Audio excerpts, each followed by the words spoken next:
saya. Dalam pembelajaran kimia organik, hari ini kita akan membahas tentang kekhasan atom karbon. Atom karbon merupakan atom penyusun utama senyawa organik. Apa yang menyebabkan atom karbon bisa menjadi penyusun utama senyawa organik? Yang pertama adalah karena kemampuan atom karbon membentuk 4 ikatan kovalen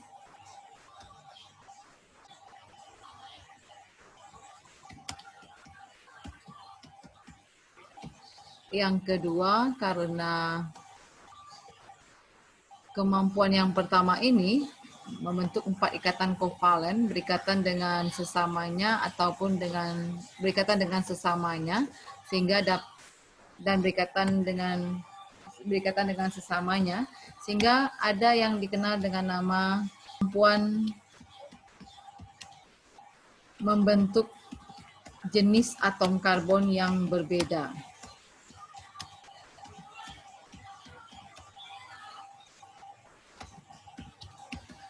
Khususnya pada senyawa hidrokarbon.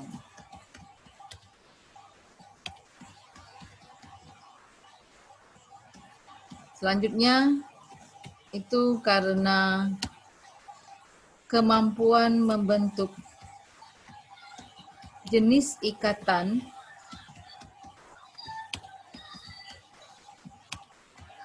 yang berbeda.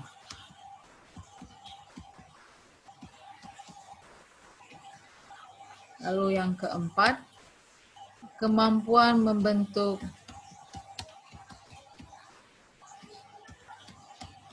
rantai karbon yang berbeda dalam senyawa karbon. Kita akan lihat satu persatu, mulai dari kemampuan atom karbon membentuk 4 ikatan kovalen.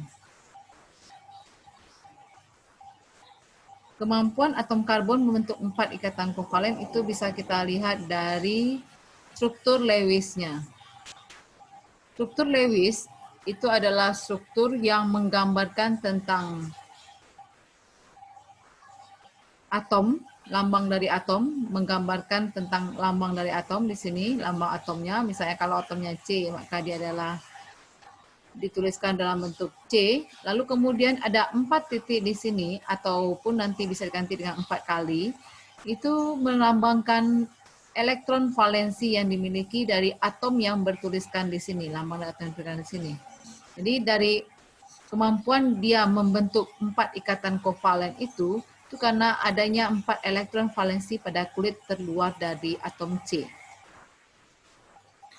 Lalu yang berikutnya, 4 elektron valensi ini kalau dalam kimia itu dikenal dengan 4 ikatan.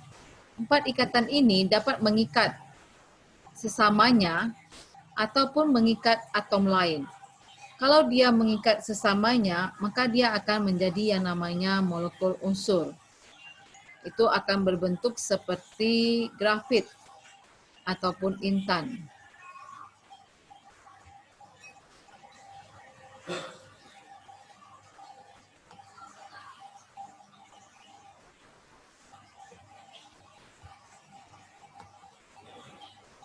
Ini adalah bentukan dari atom karbon yang berikatan dengan sesamanya. Atom karbon membentuk molekul unsur. Sedangkan ini adalah bentuk grafit dari atom karbon yang juga berikatan dengan sesamanya. Namun di sini perbedaannya ialah kalau intan atau berlian, struktur kristalnya lebih kuat, lebih kokoh. Sementara pada grafit ini struktur kristalnya lebih lemah, sehingga dia lebih mudah patah atau hancur.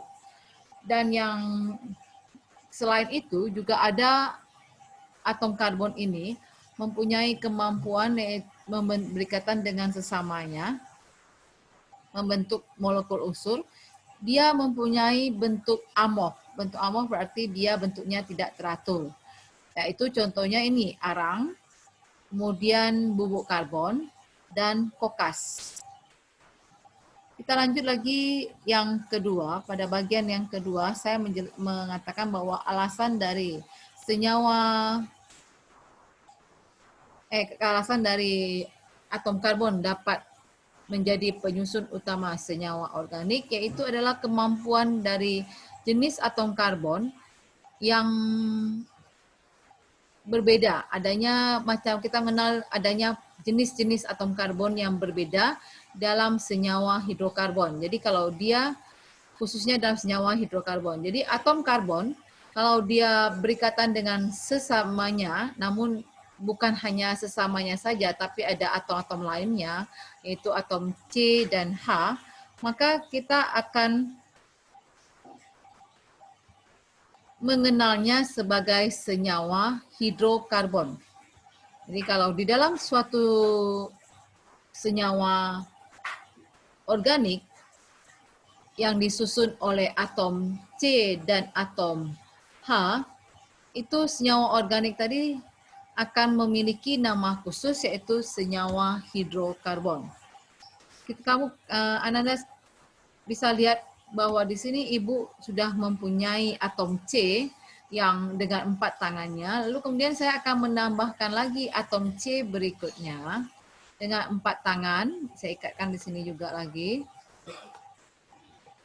Maka yang namanya atom C yang sudah terikat ini, kita lihat di sini atom C1, di sini adalah atom C2. Dia kan sudah terikat di sini dengan atom C lainnya. Di sini sudah ada, jadi berarti di sini atom C yang ini berikatan dengan atom C ini, maka sisanya lagi kalau dia adalah senyawa hidrokarbon itu akan diberikan kepada atom hidrogen. Kita tinggal menambahkan atom hidrogen di sini.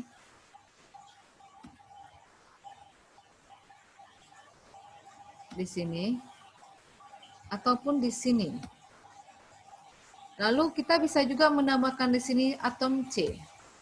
Di sini kita tambahkan juga lagi atom C.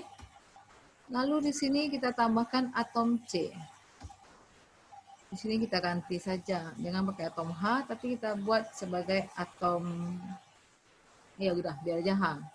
Kita buat aja atom H. Lalu kemudian di sini lagi kita hapus dulu, maka ini langsung dia otomatis berubah menjadi CH3. Sementara ini kalau kita hapus ataupun saya hapus, itu bisa dia kembali menjadi CH2.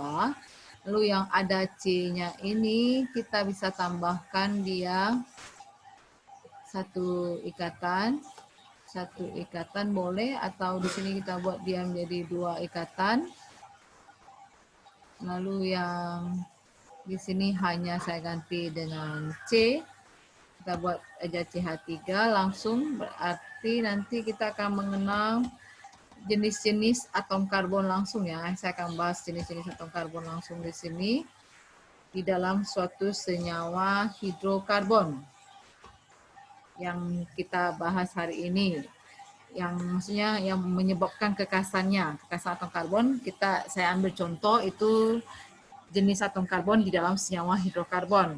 Nanti kamu juga akan mengetahui bahwa ada jenis atom karbon lain berdasarkan gugus fungsinya. Itu ada dalam alkohol.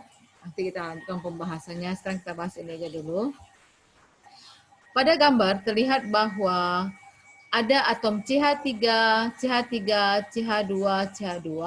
Kenapa di sini bisa jadi CH3? Karena tadi tangan C yang 4 itu telah terikat satu ke sini. Sisanya itu tentu jadinya 3.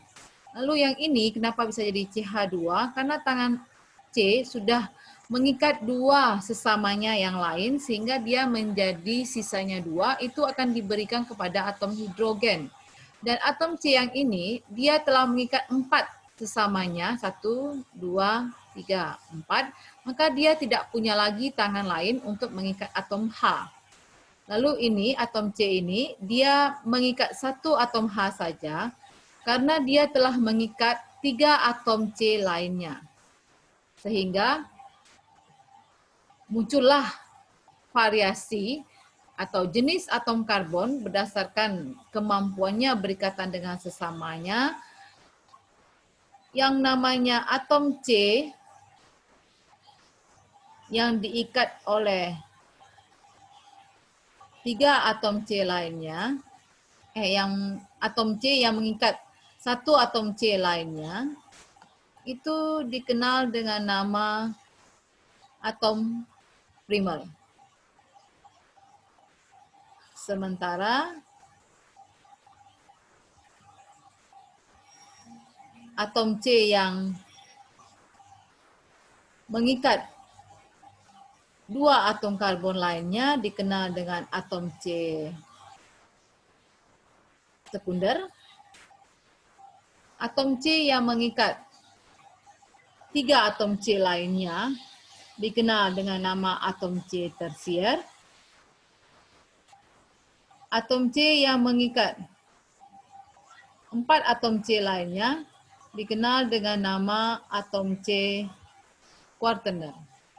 Ini adalah atom C primer.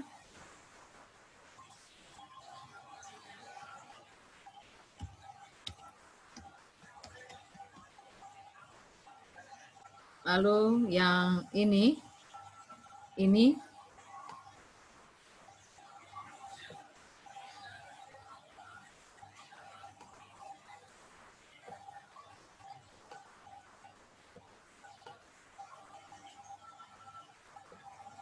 adalah atom C sekunder.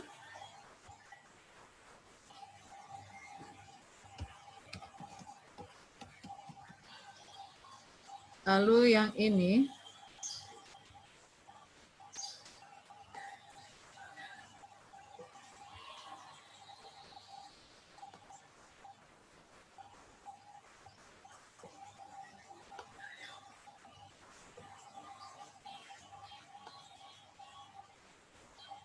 adalah atom C tersier.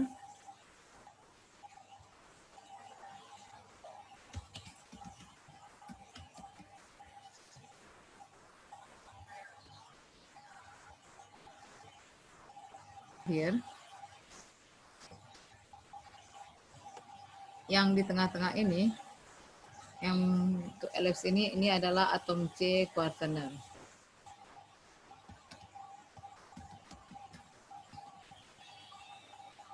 C primer, C sekunder, dan C tersier serta C quaterner.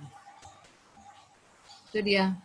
Jadi kekasan atom karbon yang ketiga itu adalah pembentukan jenis ikatan dalam senyawa karbon, khususnya kita bahas di sini contohnya adalah senyawa hidrokarbon. Senyawa dalam contoh yang saya berikan ini, ikatan yang dimiliki oleh senyawa ini adalah jenis ikatannya adalah ikatan tunggal. Kalau seandainya saya tambah satu ikatan di antara 2 atom C ini, dia biasanya jenis ikatan itu kita lihat dalam senyawa organik itu antara atom C dengan atom C ya. Spesifiknya di situ antara atom C dengan atom C. Kalau ada ikatannya 2 seperti ini, maka jenis ikatan dari senyawa ini adalah ikatan rangkap 2. Nah, bisa kita ambil contohnya itu seperti ini. Contoh yang ini, yang ada tanda biru ini, senyawa ini. Senyawa ini merupakan senyawa dengan jenis ikatan tunggal. Kalau kita tambahkan satu ikatan di antara atom C ini, maka dia akan menjadi senyawa dengan ikatan rangkap. Kalau kita rubah lagi dia,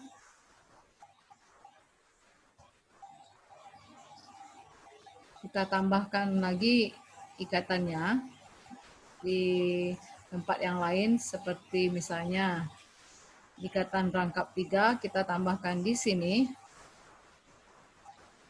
maka dia menjadi senyawa dengan jenis ikatan rangkap 3.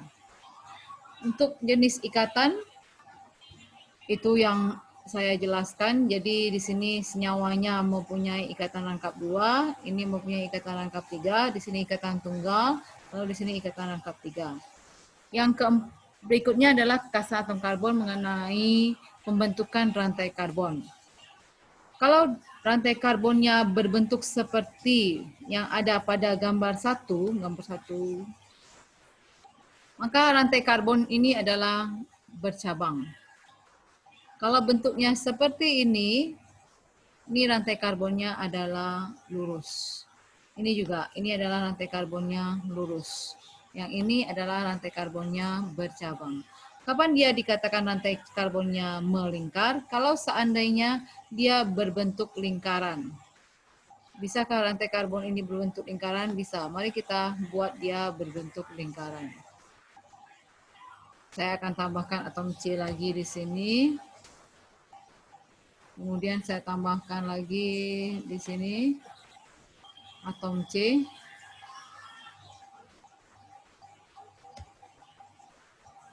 Lalu kita buat lagi katanya di sini, maka dia akan menjadi melingkar. Maka bentuk rantai dari atom C, dari senyawa karbon yang ini adalah bentuknya melingkar.